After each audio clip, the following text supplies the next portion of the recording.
Assalamualaikum warahmatullahi wabarakatuh. Yang saya hormati Ibu dan Bapak dosen penguji, yang saya hormati dosen pembimbing Ibu Siti Ahdina Saadatir Rahmi MA. Perkenalkan, nama saya Abdul Salam dengan NIM 220501008 jurusan Ekonomi Syariah.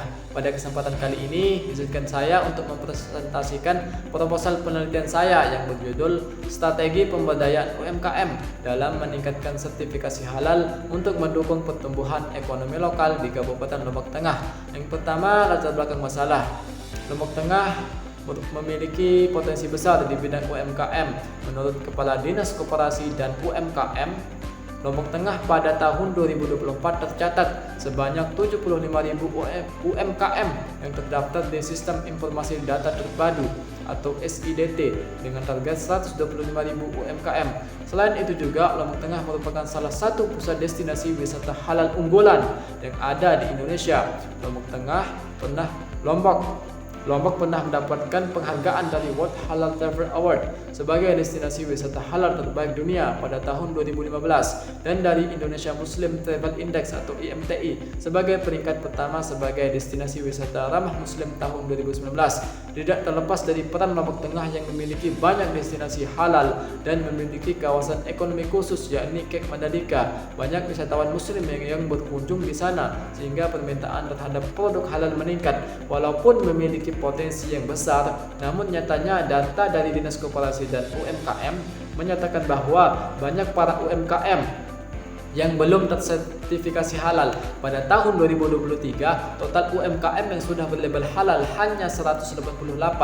Minimnya sertifikasi halal di Lombok Tengah ini merupakan tantangan yang serius. Situasi ini menimbulkan kesenjangan antara potensi pasar halal yang besar dengan kesiapan para UMKM lokal. Jadi dengan melihat peluang yang besar dan tantangan yang ada, maka penelitian ini bertujuan untuk menganalisis bagaimana strategi pemberdayaan UMKM dalam meningkatkan sertifikasi halal untuk mendukung pertumbuhan ekonomi lokal di Kabupaten Lombok Tengah. Kemudian rumusan masalahnya. Yang pertama, bagaimana strategi pemberdayaan UMKM yang dilakukan oleh lembaga terkait seperti Dinas Koperasi dan UMKM, MUI, BPJPH, dan LPH dalam meningkatkan jumlah sertifikasi halal di Kabupaten Lombok Tengah.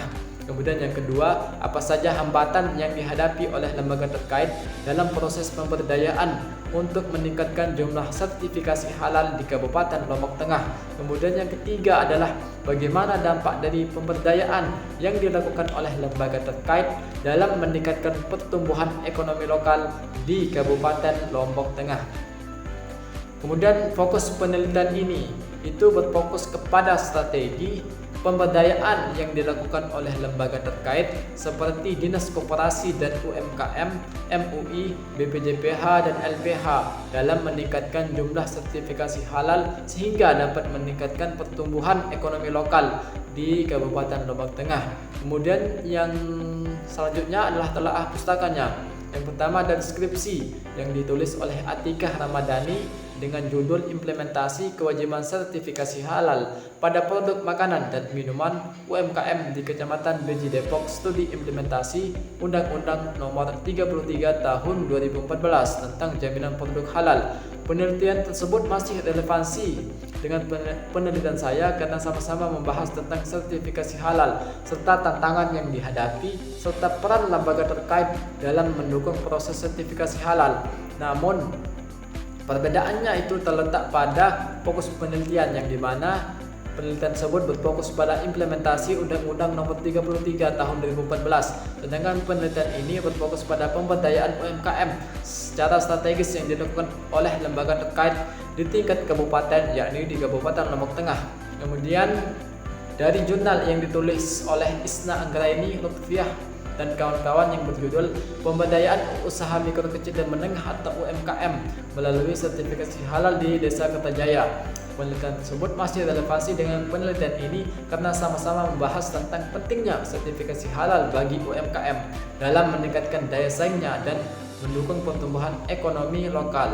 Namun perbedaannya terletak pada fokus penelitian, yang dimana penelitian tersebut berfokus pada model pemberdayaan UMKM berbasis sertifikasi halal yang dapat diadopsi oleh tingkat lokal.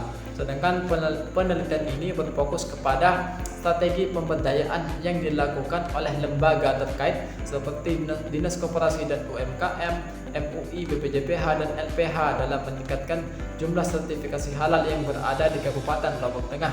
Kemudian kerangka teori di sini saya menggunakan 7 teori.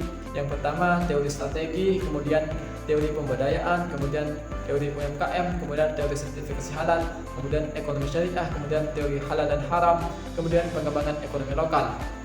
Baik, yang pertama teori strategi. Menurut Kuncoro 2016, strategi adalah penentuan tujuan dan sasaran jangka panjang organisasi. Diterapkannya aksi dan alokasi sumber daya yang dibutuhkan untuk mencapai tujuan yang telah ditentukan. Kemudian teori pemberdayaan. Menurut Ahmad Suhaimi 2017, pemberdayaan masyarakat adalah proses pembangunan di mana masyarakat berinisiatif untuk memulai proses kegiatan sosial untuk memperbaiki situasi dan kondisi diri sendiri. Kemudian teori UMKM. Menurut Undang-Undang Nomor 20 Tahun 2008 tentang usaha mikro kecil dan menengah adalah suatu usaha ekonomi produktif yang berdiri sendiri yang dilakukan oleh orang perorangan atau badan usaha yang bukan merupakan anak perusahaan atau cabang perusahaan yang dimiliki, dikuasai atau menjadi bagian baik langsung maupun tidak langsung dari usaha menengah atau usaha besar.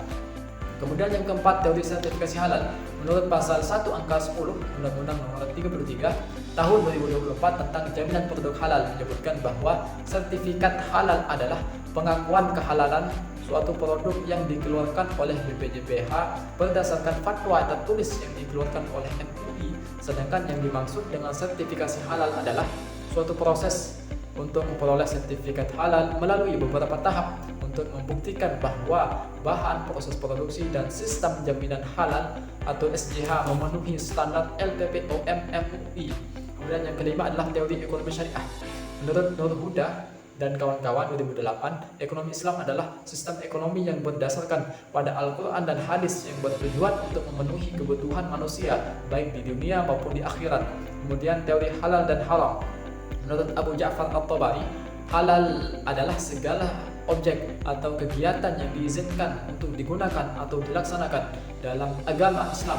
Halal ialah segala sesuatu yang diperbolehkan dalam agama Islam untuk dikerjakan. Apabila dikerjakan, kita akan mendapatkan pahala dan keberkahan. Sebaliknya, haram ialah segala sesuatu yang dilarang oleh Allah Subhanahu wa taala untuk dikerjakan. Apabila kita melanggar aturan tersebut, maka kita akan mendapatkan dosa. Kemudian 7, pengembangan ekonomi lokal.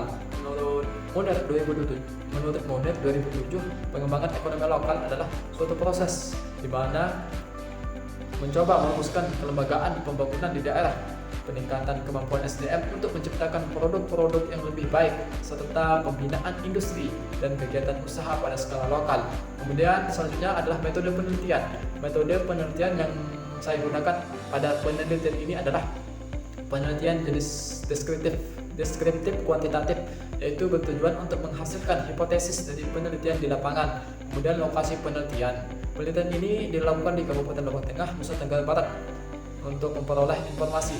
Yang ketiga adalah sumber data. Di sini saya menggunakan 2 sumber data, yakni data primer, yaitu data yang diperoleh secara langsung, yaitu dengan cara peneliti turun langsung ke lapangan untuk mewawancarai, mengobservasi, dan mendokumentasi. Sedangkan data sekunder yaitu data yang sudah ada yang bisa diperoleh dari BPS, Dinas Koperasi dan UMKM, BPJPH, jurnal buku maupun skripsi yang berkaitan dengan penelitian. Kemudian teknik pengumpulan data. Pertama, wawancara. Di sini saya menggunakan wawancara semi terstruktur. Kemudian observasi, di sini saya menggunakan observasi non partisipatif, yang dimana peneliti tidak terlibat dalam aktivitas yang dilakukan. Kemudian dokumentasi berupa sertifikat halal yang dikeluarkan oleh BPJPH, kemudian dokumen pengajuan sertifikasi halal dan hasil wawancara dan dokumentasi. Kemudian teknik analisis data, saya menggunakan teknik analisis data menurut Miles and Huberman. Yang pertama reduksi data, penyajian data, dan kesimpulan. Yang selanjutnya uji keabsahan data, saya menggunakan triangulasi teknik dan sumber. Terima kasih atas perhatiannya, saya ucapkan banyak terima kasih. Sekian dari saya. Wassalamualaikum warahmatullahi wabarakatuh.